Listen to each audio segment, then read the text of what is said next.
స్తోత్రములు ప్రభువునకు. తెలుగు బైబిల్ ఛానల్కు మీ అందరికీ స్వాగతం. పరలోక తండ్రి, నీ సన్నిధికి మమ్మును తీసుకొనివచ్చిన మధ్యవర్తి అయిన యేసుక్రీస్తుకు కృతజ్ఞతలు. ఆయన ద్వారా నీ కృపను అనుభవించుటకు మా హృదయములను సిద్ధపరచుము.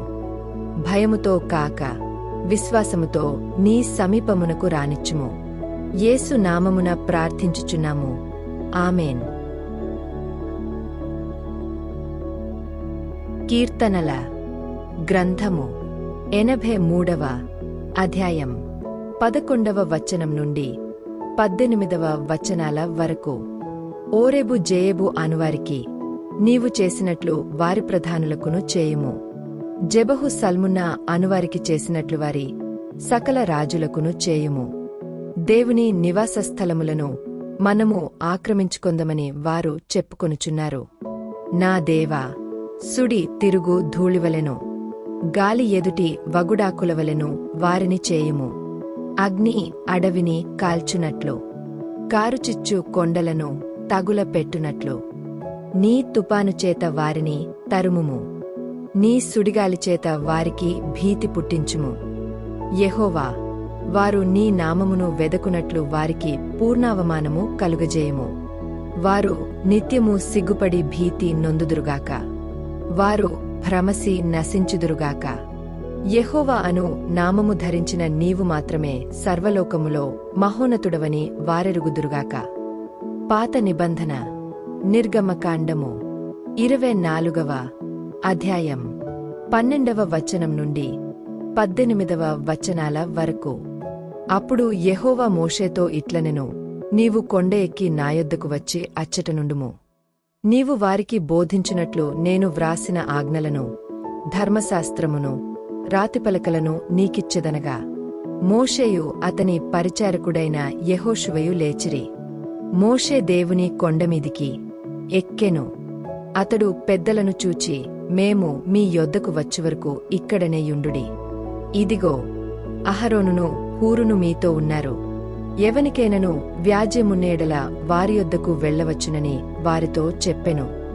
మోషే కొండమీదికి ఎక్కినప్పుడు ఆ మేఘము కొండను కమ్మెను.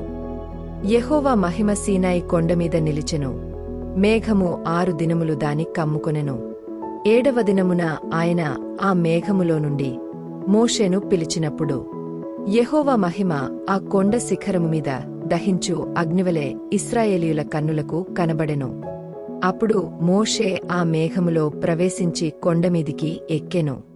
మోషే ఆ కొండమీద రేయింబవళ్ళు 40 దినములుండెను. క్రొత్త నిబంధన హెబ్రీయులకు వ్రాసిన పత్రిక 12వ అధ్యాయం 18వ వచనం నుండి 26వ వచనాల వరకు. స్పృశించి తెలిసికొనదగినట్టియు మండుచున్నట్టియు కొండకును, అగ్నికిని, కారు మేఘమునకును, గాఢాంధకారమునకును, తుపానుకును, బూరధ్వనికిని, మాటల ధ్వనికిని మీరు వచ్చియుండలేదు. ఒక జంతువైనను ఆ కొండను తాకినేడల రాళ్లతో కొట్టబడవలెనని ఆజ్ఞాపించిన మాటకు వారు తాళలేక, ఆ ధ్వని వినినవారు మరి ఏ మాటయు తమతో చెప్పవలదని బతిమాలుకొనిరి. మరియు ఆ దర్శనమెంతో భయంకరముగా ఉన్నందున మోషే, నేను మిక్కిలి భయపడి వణకుచున్నానెను. ఇప్పుడైతే సియోనను కొండకును, జీవముగల దేవుని పట్టణమునకు, అనగా పరలోకపు యెరూషలేమునకును, వేవేల కొలది దేవదూతల యొద్దకును, పరలోకమందు వ్రాయబడియున్న జ్యేష్ఠుల సంఘమునకును, వారి మహోత్సవమునకును, అందరి న్యాయాధిపతి అయిన దేవుని యొద్దకును, సంపూర్ణ సిద్ధి పొందిన నీతిమంతుల ఆత్మల యొద్దకును, క్రొత్త నిబంధనకు మధ్యవర్తి అయిన యేసునొద్దకును, హేబెలు కంటే మరి శ్రేష్టముగా పలుకు ప్రోక్షణ రక్తమునకును మీరు వచ్చియున్నారు. మీకు బుద్ధి చెప్పుచున్నవానిని నిరాకరింపకుండునట్లు చూచుకొనుడి. వారు భూమిమీద నుండి బుద్ధి చెప్పిన వానిని నిరాకరించినప్పుడు తప్పించుకొనకపోయినేడల పరలోకము నుండి బుద్ధి చెప్పుచున్న వానిని విసర్జించు మనము తప్పించుకొనకపోవుట మరీ నిశ్చయముగదా. అప్పుడాయన శబ్దము భూమిని చలింపచేసెను గాని ఇప్పుడు నేనింకొకసారి భూమిని మాత్రమే కాక ఆకాశమును కూడా కంపింపచేతును అని మాట ఇచ్చియున్నాడు. ప్రభువా, మధ్యవర్తి అయిన యేసు ద్వారా నీ సన్నిధిలో నిలిచే వరమిచ్చినందుకు కృతజ్ఞతలు. మేము ఎల్లప్పుడూ ఆయన ద్వారా నీ దగ్గరకు రావుటకు సహాయము చేయము. భయపడే మనసును తొలగించి విశ్వాసంతో జీవించినట్లు మమ్మును నడిపించుము. మా జీవితములో నీ కృపను ప్రతిబింబించినట్లు చేయము. యేసు నామమున ప్రార్థించుచున్నాము. ఆమేన్. ఈ వాక్యం మీ హృదయాన్ని బలపరిస్తే లైక్ చేయండి, షేర్ చేయండి మరియు మా తెలుగు బైబిల్ ఛానల్ను సబ్స్క్రైబ్ చేయండి. యూట్యూబ్ మీరు తదుపరి వీడియోను ఇష్టపడతారని భావిస్తుంది.